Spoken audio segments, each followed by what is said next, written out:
Dans la progression des apprentissages, section syntaxe et ponctuation, les choix qui ont été faits par l'équipe de rédaction ont toujours été faits dans deux objectifs.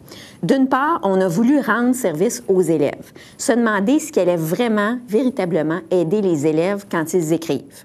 D'autre part, l'autre objectif, c'était de faire en sorte que ce qu'on écrivait était conforme à la théorie linguistique et à ce qui serait vu par les élèves au secondaire. Donc, tout était mis en place dans ces deux objectifs-là.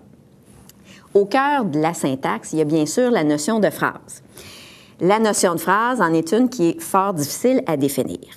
Mais les élèves du premier cycle en écrivent des phrases. Donc, il fallait pour les élèves du premier cycle donner une prise à la notion de phrase et les aider véritablement dans l'écriture.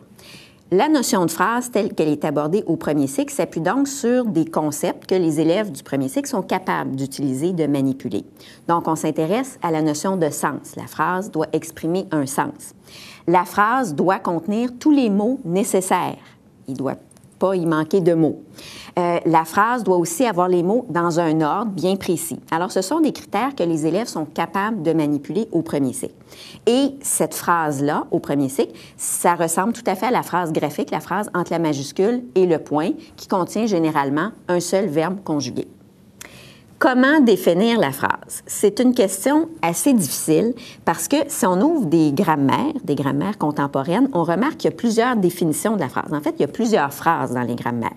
On va y parler de phrases graphiques, de phrases syntaxiques autonomes, de phrases syntaxiques subordonnées, de phrases de base, de phrases matrices. Et je vais m'arrêter là.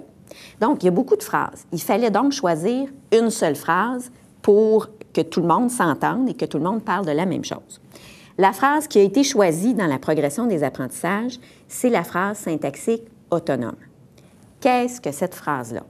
Mais la phrase syntaxique autonome, je vous dirais deux choses à son propos.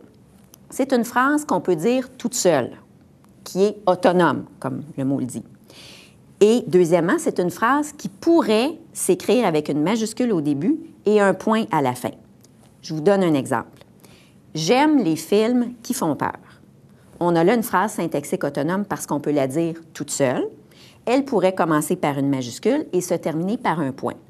Si je prends seulement la petite phrase « qui font peur », là, je n'ai pas une phrase syntaxique autonome parce que je ne pourrais pas la dire seule. « Qui font peur » seule, ce n'est pas une phrase. Je ne pourrais pas la mettre entre une majuscule et un point. Donc ça, c'est ce que j'appellerais une phrase subordonnée.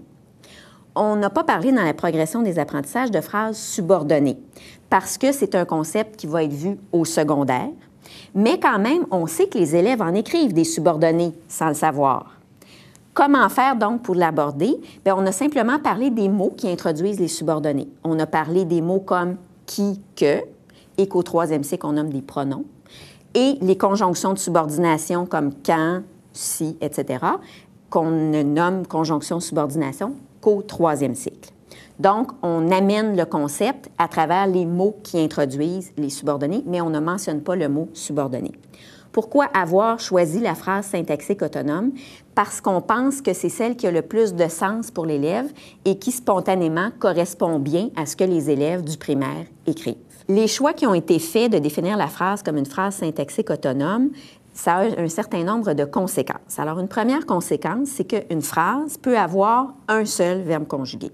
Par exemple, « J'aime le cinéma », un seul verbe conjugué.